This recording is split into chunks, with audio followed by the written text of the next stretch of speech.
Okay, those that have just joined us, I would like to introduce Stephen Keene. He is Associate Professor of Geology in the Department of Physical and Environmental Sciences at Concord University.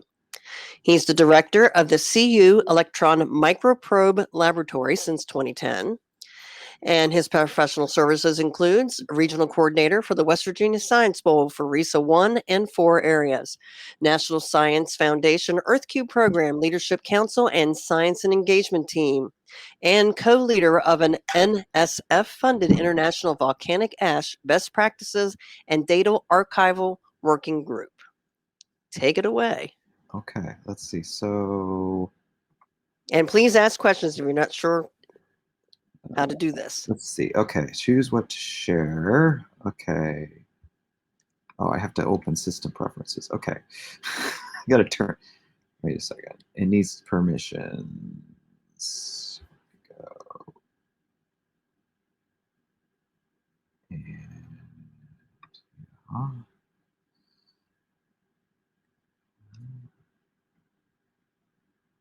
all right, now it's not showing up. Okay. Let's entire screen window. Let's choose. Okay, here we go. Maybe this will work. And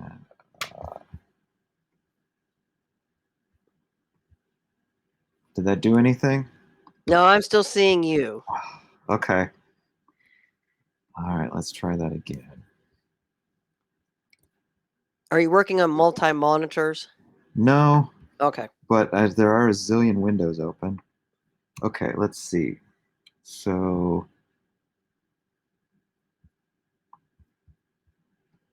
okay. So there's the computer screen, select window. I click PowerPoint, share. Maybe I have to tell it to share the whole screen. I know the person that did it before, she was sharing her whole screen. Because I could see before she started her PowerPoint, it showed the PowerPoint background, you know, where it has choices on the side before she started the show. All right, did that do anything? Unfortunately not. Okay, no, that's not it. I'm just clicking on the screen sharing button at the bottom, telling it, let's try PowerPoint again, window, PowerPoint, share. It's just like it's not doing anything. Okay.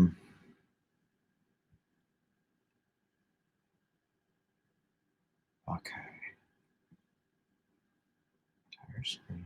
And unfortunately, I can't reach through and see what you see on your side.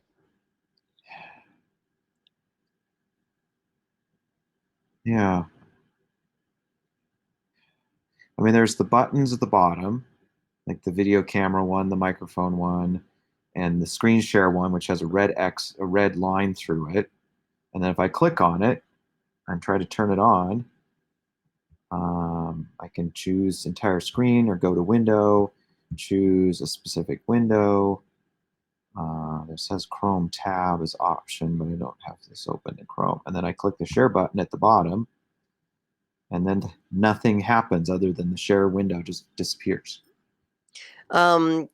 Try your Chrome screen just so we can see if we get something to come up. Okay. Chrome tab. There it goes. Okay. Whoa. Let's see. Let's try maybe then. See, she shared it as a Google slide. Well, I could do that. Well, let me ask you a question. If you don't have it in your Google slide, I would assume that you have 365. Yeah, it's just a PowerPoint, but I could drop the PowerPoint into Google Drive and open it that way.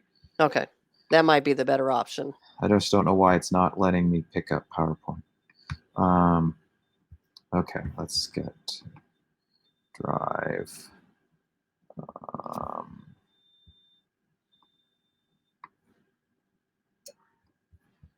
Okay, no, not move. I want copy. Okay. right, so let's go to Drive.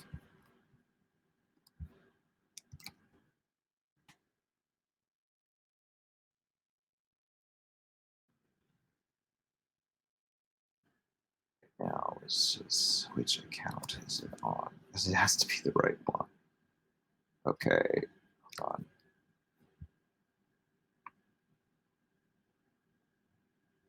All right, that's going to be cumbersome because I got to log into a whole different Google account. All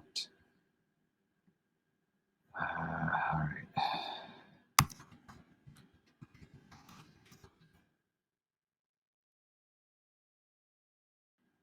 Do you mean, okay, just see, normally.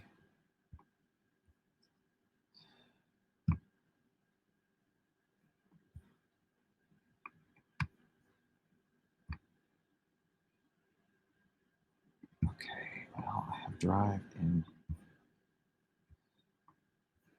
Well, let's see. What about?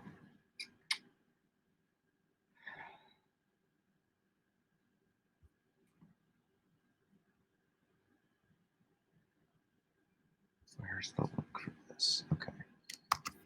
I did just put this thing on Figshare. Let's maybe that's the easiest way to do this.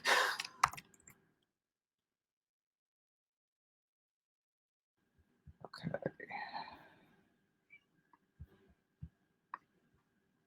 So Chrome tab.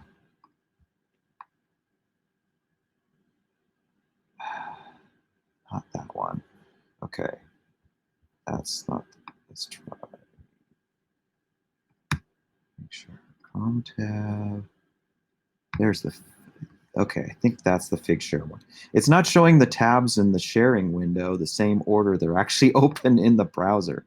So there we go. Okay. Nope, we got it. Finally. Woo! All right, I'm going to mute now. All right. This is what happens with unfamiliar platforms.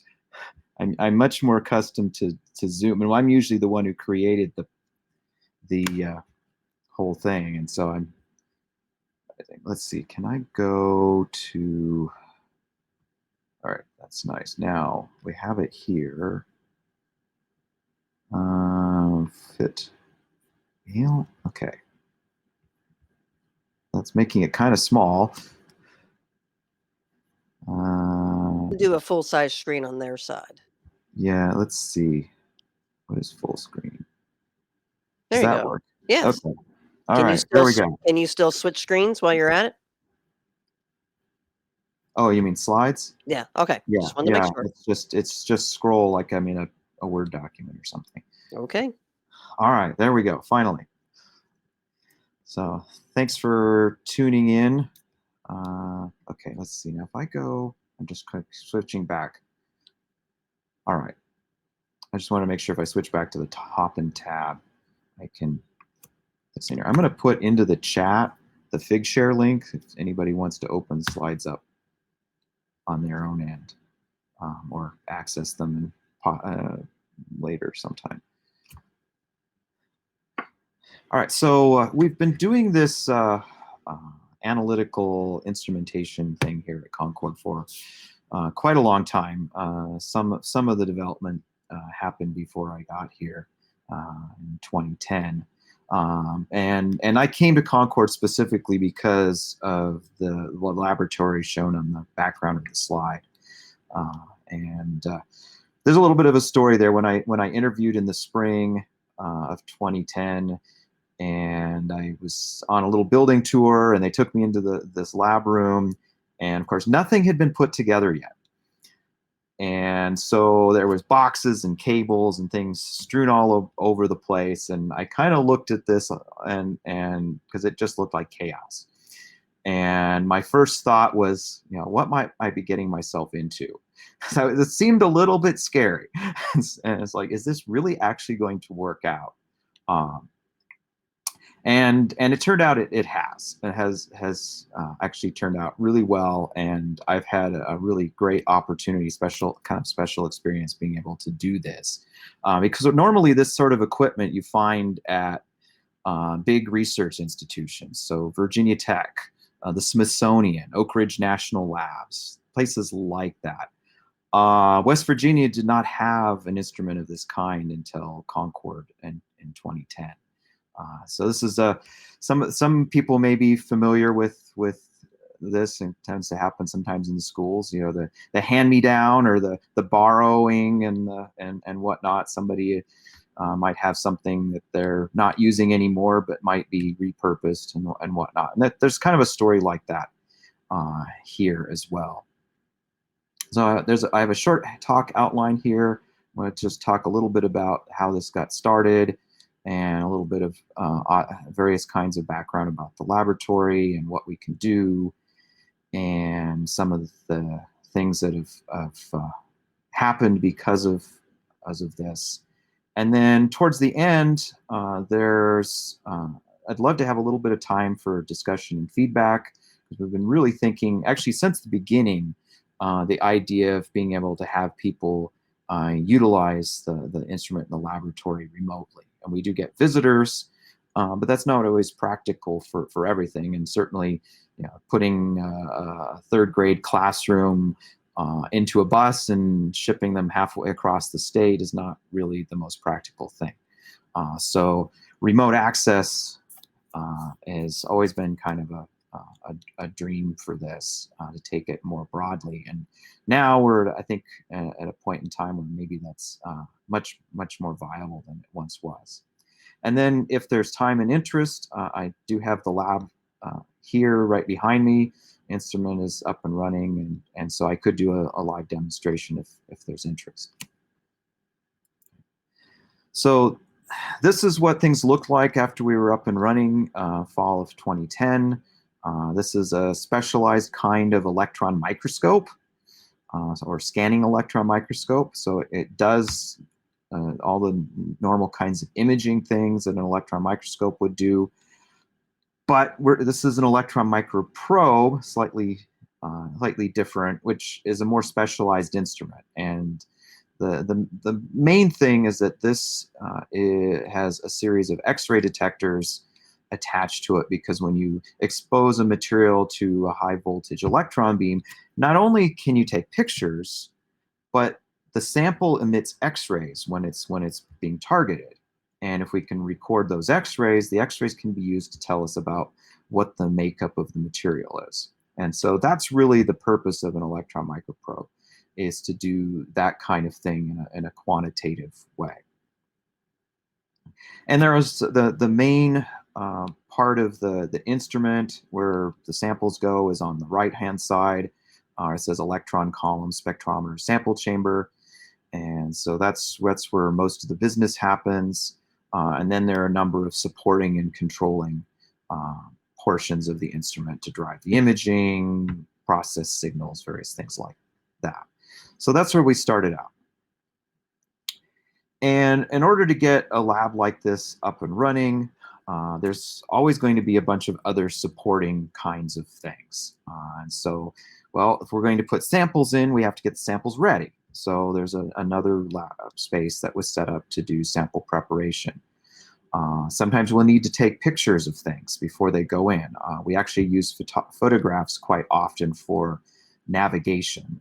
Load those into the instrument software, and once it's set up, you can literally click on the picture and it will take you to that spot, which is hugely convenient and really helps with the productivity. So there's some setup and some other things that we need to use to get there. And then any kind of analytical instrument needs to be well calibrated. We need to be able to test to make sure that we're getting appropriate results and things like that. So there's a whole bunch of supporting materials for that as well. And then over the years, we've been going through kind of a process of continual improvement. So there were a number of basics that had to be set up right from the beginning, and then we realized over time that we needed some other things, or that there were potentially other things we would be able to do or do in a better way, and so pursued various means to achieve those things. And so this slide just outlines some of the highlights from that.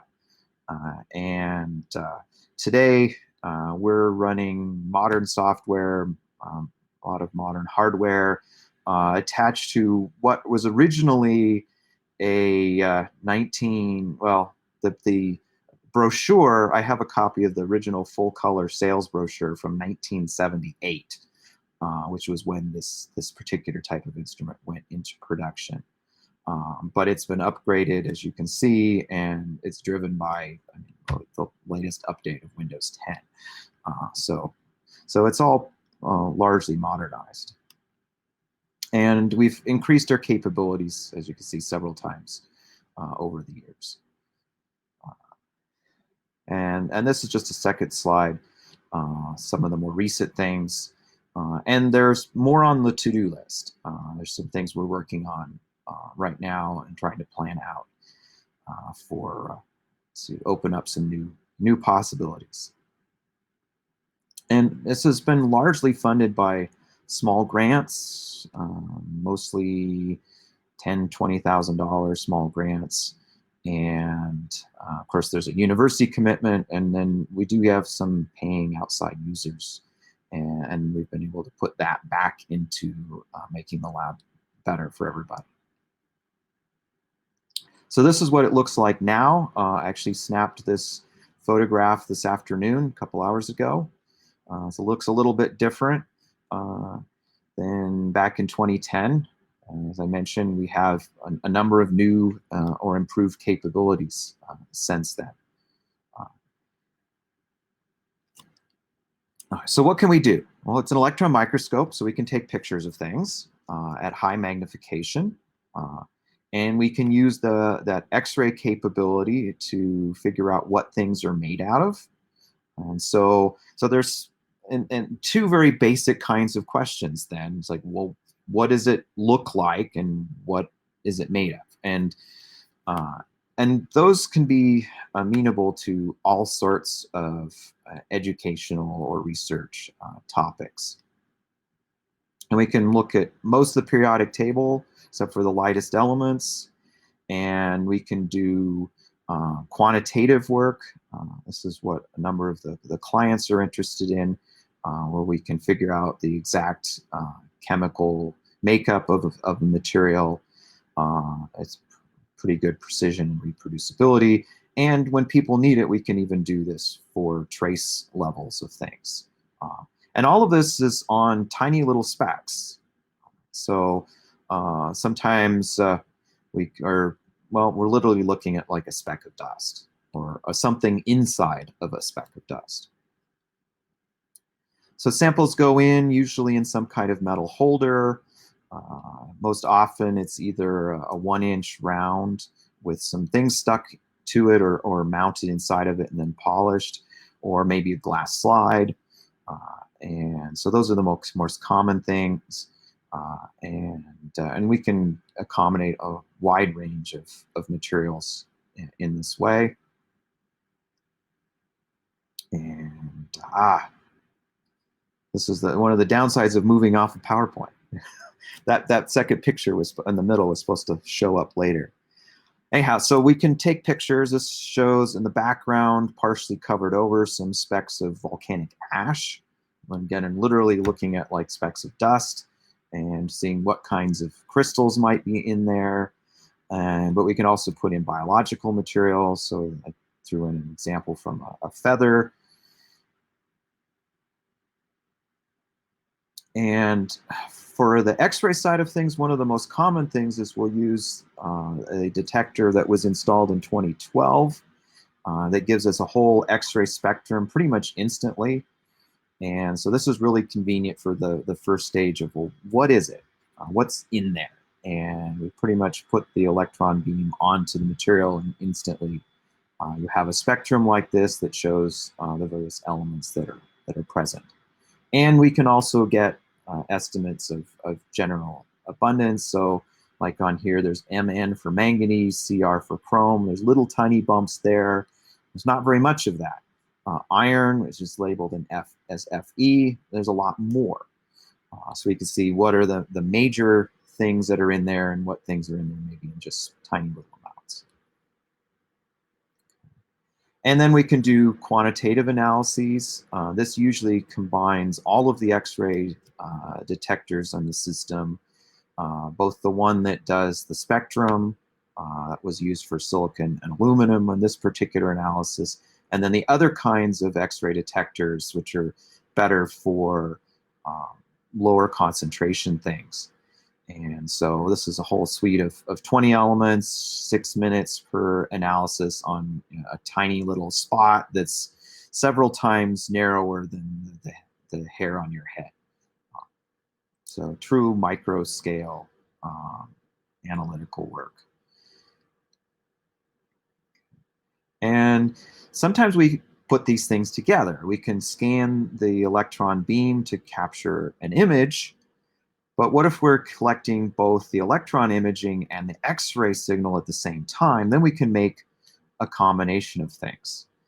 And this particular example is zoomed in on a piece of ceramic glaze on a piece of pottery from one of our art faculty brought in one time. And we literally took some nice cups, mugs, and sliced them up. And he said, "Sure, go for it." And I felt a little bad cutting them up because they were quite nice pieces. But we could cut it and polish it and look at that thin little tiny layer of glaze on the surface. And this one had these fine feathery wisps of crystals, and another set that kind of looks like little miniature Christmas trees all grown in there. And again, all of this is really, really tiny. And that ceramic glaze itself is usually less than 1 millimeter thick, and we're zoomed way in on that.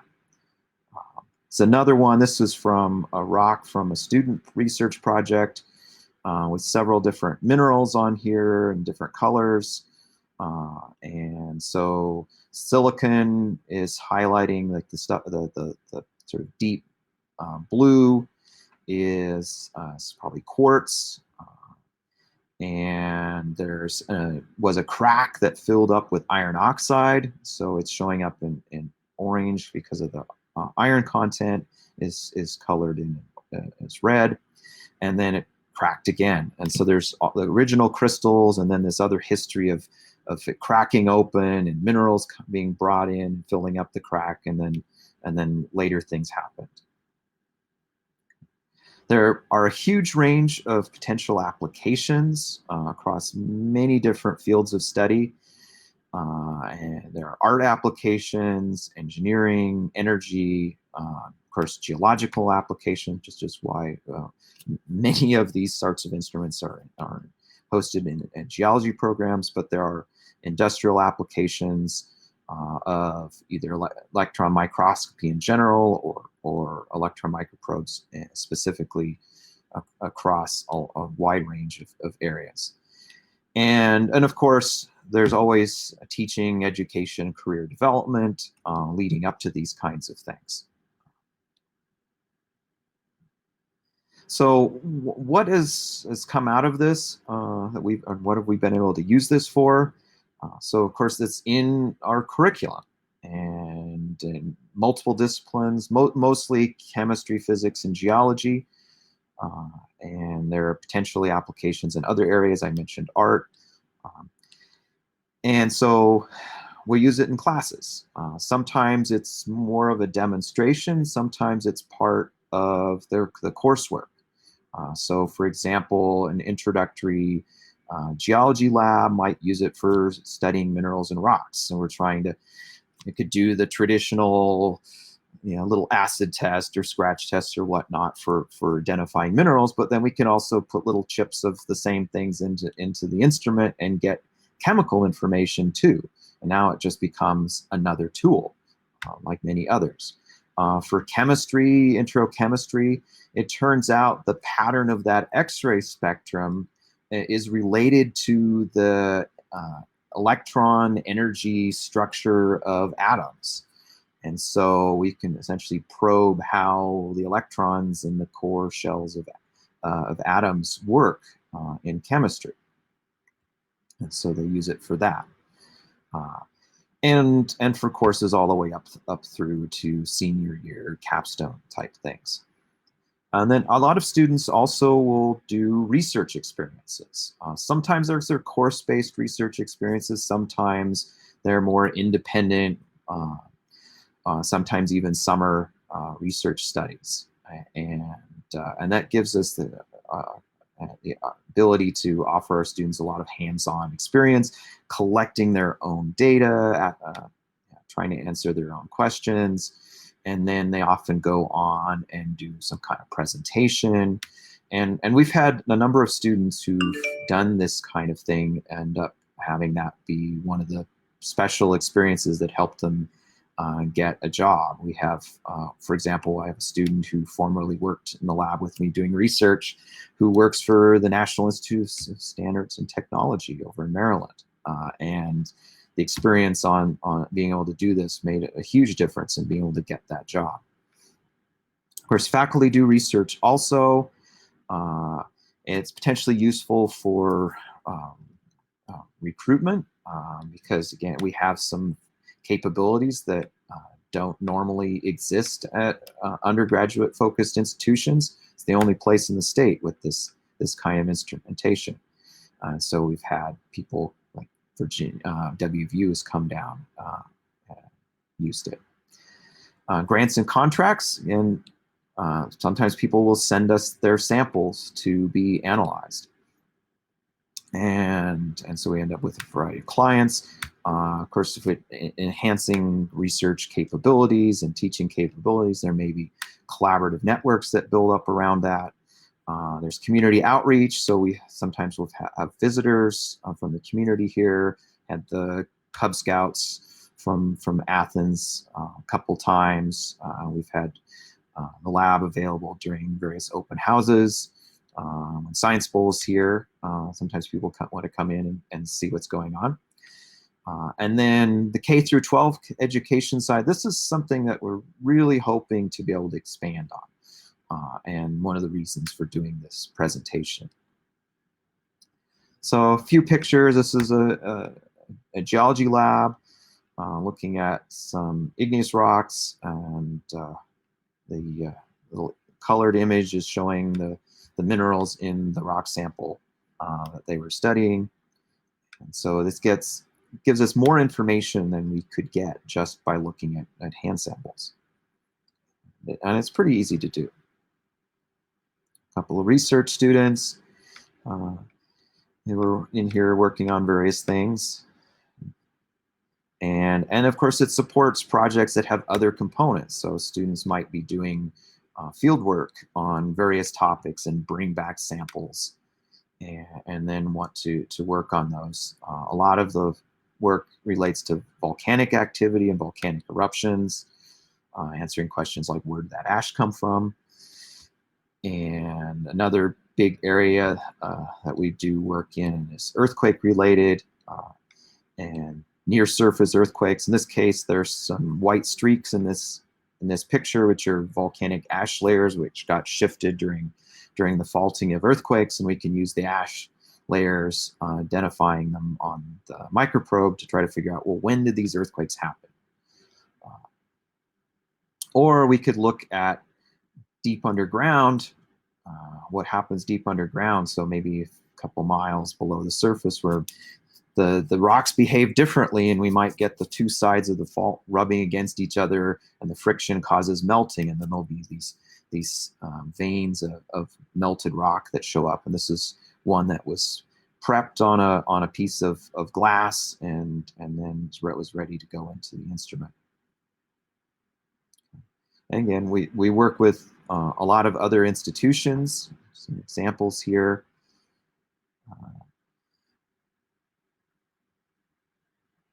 And it's provided opportunities to be involved in research grants that otherwise wouldn't have been possible. And one of the major ones was this $1.6 million grant from the National Science Foundation to 7 institutions. And if we didn't have these analytical capabilities here, Concord would not have been involved in this type of thing. Another one is just starting up this year. We actually have students out doing research right now. This is our Arctic RAU Greenland. RAU is research experience for undergraduates. and it's paid, kind of like a paid summer internship. And so we have a host site here at Concord and Montana State now. And again, we're using the analytical instrumentation here in the lab for that. So in the last year or so, of course, everybody's world kind of changed in education quite a lot. I remember last year, spring 2020, it was the talk of the pandemic and various things, and then one day we hear that, well, okay, nobody's coming back after spring break. And everything's going online, and it's like, and everybody had to pivot in a hurry. And of course, K through 12, the same kind of thing. We all had to very quickly adapt to a new reality, new modes of teaching, new tools, and so on. And so what we were doing with students, bringing into the lab, suddenly had to go virtual. And so we took those things, and everybody was using Zoom, and so we'd have to do a Zoom teleconference. And actually, after we got a little bit used to this, it worked pretty well. Works pretty well. I ended up recording a couple of these sessions, putting them on YouTube. Initially, I recorded them thinking they'd be useful for my students, and then thinking, well, hey, the others might be able to utilize some of this stuff too. And so these are available. And so I was in here with Zoom running on 3 different devices all at once, and talking on communicating with the students on one, doing a screen share from the instrument on another, an iPad hooked up like a document camera to show, let's say, rock and mineral hand samples, and juggling back and forth and answering questions and whatnot. And actually it can work pretty well.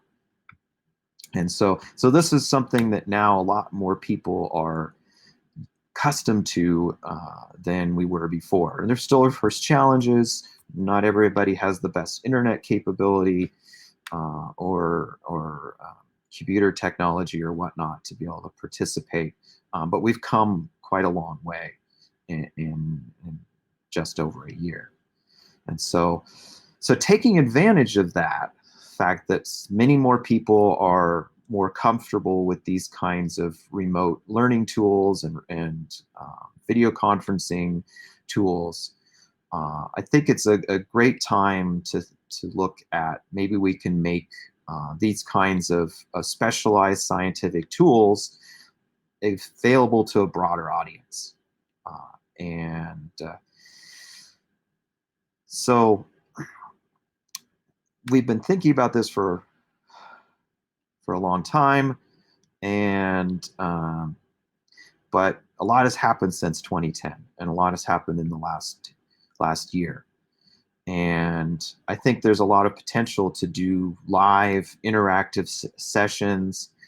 These could be discovery based. They could be where we really are just kind of open-ended, and maybe some kids might have. Maybe there's a local creek that runs through town. It's like, hey, let's grab some of the sand out of there, and they could maybe look at it and with some magnifiers right there at the school, and then send off some. We could plan this in advance and put things into the instrument, and then we could get some micro scale imaging and chemistry and figure out, well, what's in their sand. Or the many other ideas could be possible, and so then we can make these kinds of things usable with groups that otherwise would not really have exposure or access to these kinds of things. And there would be, in such a live session, there would be, I'd probably be here in the lab. We'd have the teachers and students in their classroom, and we could work together and potentially let the students drive. And I could demonstrate a little bit of that. Pretty much anything that the computer can do with the instrument can be remote controlled if we just provide remote access to the computer. So we could take one of these navigation images and let's go look at that, and the students could double click on the screen on their end, and the microprobe over here would drive to that spot, and then we could pull up the picture and see what's there. So this is where I was hoping to have a little bit of time for questions. I could do a demonstration, whatever the audience is interested in. Well, say a public school classroom wanted to, be with you and they can't come all the way to Concord. Because, for example, I'm on the other end of the state from you. And my kids wanted to see your electron microscope. Can you show us a sample of what it would be like for them, what they would see? Can you do that? So I'm on the laptop here. This doesn't have the widest view camera, but I do have a different video conferencing system here in the lab. Actually, that one can be, the direction of the camera can be remote controlled even if we set it up right. So yeah, so then there could be panning the camera around the room and say, okay, what does it look like? What's there? Zooming in and out. We could point at the different parts of the instrument and talk about what it does and how it works and whatnot.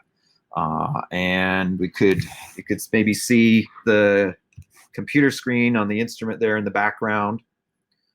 So we could actually share that screen directly. So that could be the full, we could fill maybe if you've got one of those smart boards or something like that, I could put the picture up kind of big, and the students could see what's going on the screen. And we could jump back and forth between the whole lab and what's going on in the lab and talking with a real human on the other end, right? and then interacting with the computer system and the pictures and exploration more directly. So exactly how would a school system go about this? Say I wanted my kids to be interacting with you and the microscope. So we probably want to start talking about it ahead of time, so to figure out what interests there are, and so that we can figure out, well, okay, do you have something that you want to send that we can put in? And maybe there's been some project or something, and we could build on that.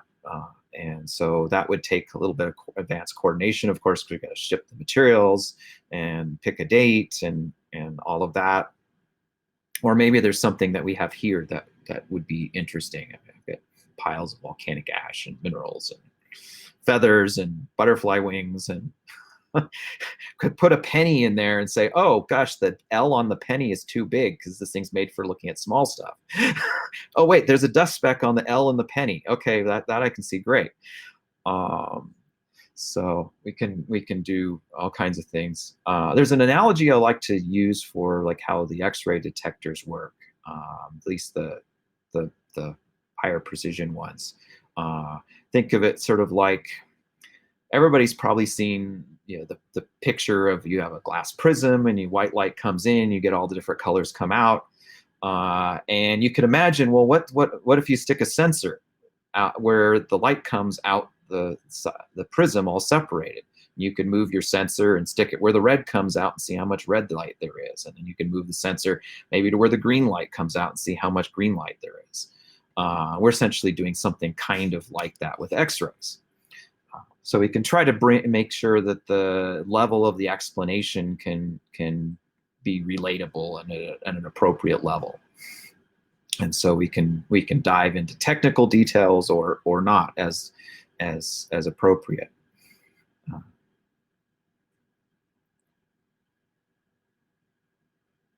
Okay, if anybody would like to ask some questions and you want to ask via video, just ask for permission and I'll let you on, or you can type in the chat and ask your questions. If it's going to be a long question, it'd probably be easier to ask via video.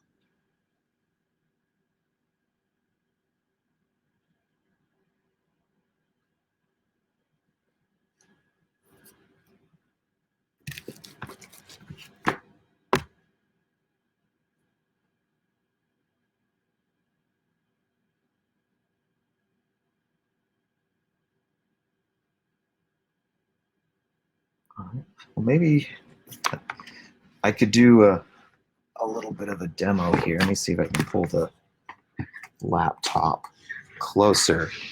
I don't have the instrument computer in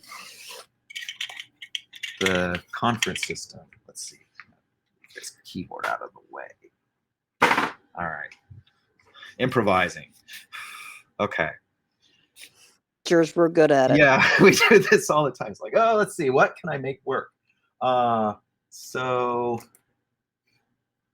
right here, this is one of these navigation images, and I can just go and double click on the picture, and I don't know if you can hear the motors running, but the instrument just drove over. And there's a little indicator that goes across on the screen, so you can actually watch it tracking as it goes, which is kind of nice when we have the screen share up. And I'll move that out of the way. And then we could do, let's say, an image here. And I could drive around by hand, maybe in small little steps. Just click, there's an option where you could just click a button and it'll just jump over just a little bit. And it doesn't like it if I do it too fast. I'm gonna change this. Let's see, what speed is that? Yeah, that'll probably work. Set that to continuous mode. So we can also have it literally scan an image and talk about it, what scanning electron microscope means, and actually literally see the scanning in progress. Right now, if I free clear, I can also turn the knobs myself. So if I turn this, it moves things around. And we'll see the image updating. There's actually an optical microscope in here. There's another video camera. And so there's this thing. That's another thing about an electron microprobe. It's actually an electron microscope and an optical microscope at the same time. But in order to make that work, because you can't put electric current through like glass. I mean, glass is used as an insulator. And so there's like having an optical microscope with a hole drilled down the middle. It's literally what's going on. And so sometimes it's interesting to show things. Some materials will glow. And so if we put that kind of material in and put the electron beam on there, it might glow green or blue. And we can see that through the optical camera and share that out too.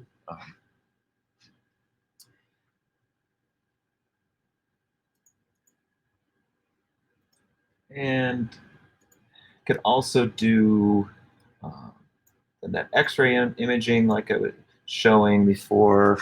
So just it's starting a scan here.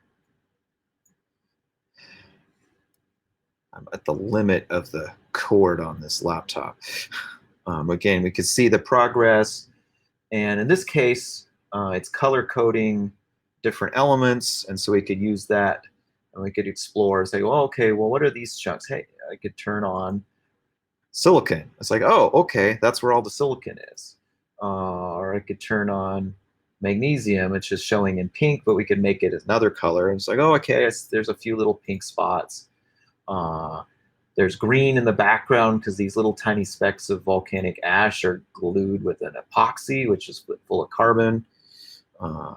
And in a way, we can actually make art because you could take the natural kind of texture and chemical makeup of the material, and by choosing the colors, we can end up with maybe something that's sort of like geology art or whatever we're putting in.